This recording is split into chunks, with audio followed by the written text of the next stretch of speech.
এটা তো তোর বউ না।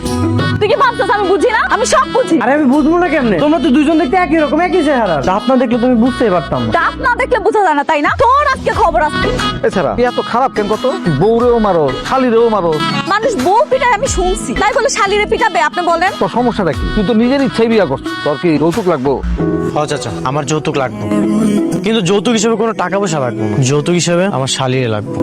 শালিরে রাখবো যৌতুক হিসেবে? জুতা দিয়া পিটায় একেবারে লাল বানা ফেলামু তোরে আমি। চেয়ারম্যান চাচা কথায় কথায় কেমন জুতা জুতা করে কেন? হ্যাঁ বেটা, তোর তো জুতাই বেটা উচিত। আরে যে বউ রেখা শালিরে বিয়া করতে চায় তারে জুতা মারবো না কি করবো? তুই তো মান সম্মানের কিছু রাখবি না রে বাবা। আমি আগেই কইছিলাম চাচা, আমি আগেই কইছিলাম আপনাকে যে এমন একটা পোলার লগে আমার বোনটারে বিয়া দেন না। এখন কি হইলো? এখন তো দেখছেন অবস্থাটা। আমি বিয়ে না করলে তোর এই দাঁত ভাঙা বোনে কেউ বিয়ে করতো না।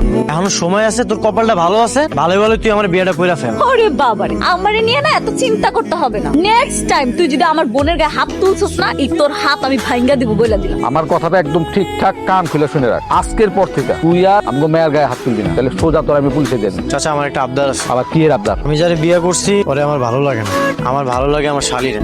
আপনি একটা কাজ করেন, আপনি আমার শালি আর বউয়ের মধ্যে এক্সচেঞ্জ করে দেন। দেখছেন চাচা ওর অবস্থা? সবার সামনে বউ থাকতেও শালিরে চাইতেছে, কতটা নির্লজ্জ। তোর বউ আর শালির মধ্যে পার্থক্যটা কি? বউর যা যা আছে দুজনের চেহারা তো এক, তাহলে অসুবিধা কি? সবকিছু একরকম ঠিক আছে, কিন্তু আমার শালিরে পছন্দ, আমার শালিরে লাগবে। আমি ওর লগে সংসার করতে চাই। চেয়ারম্যান সাহেব, এই জামাই উল্টা পাল্টা কি সব বলতেছে? আমি তো কিছু বুঝতে পারতেছি না। আপনি একটু বুঝে আর বিহিত করে দেন। আরে বাবা, আমি কই থেকে বিহিত করবো? আমি যে কি করবো আমি তো নিজেই বুঝতে পারছি না। এত বুঝাবুঝির তো দরকার নাই, ওরে পুলিশে দিয়ে দেন, সব সমাধান হয়ে যাবে। হ্যাঁ বাবা, আমার মনে হইতেছে জামাইরে আরেকটা বার একটু সুযোগ দেওয়া উচিত।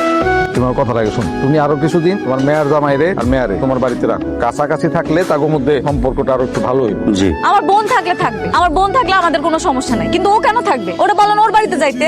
জামাই বউ কাছাকাছি থাকলে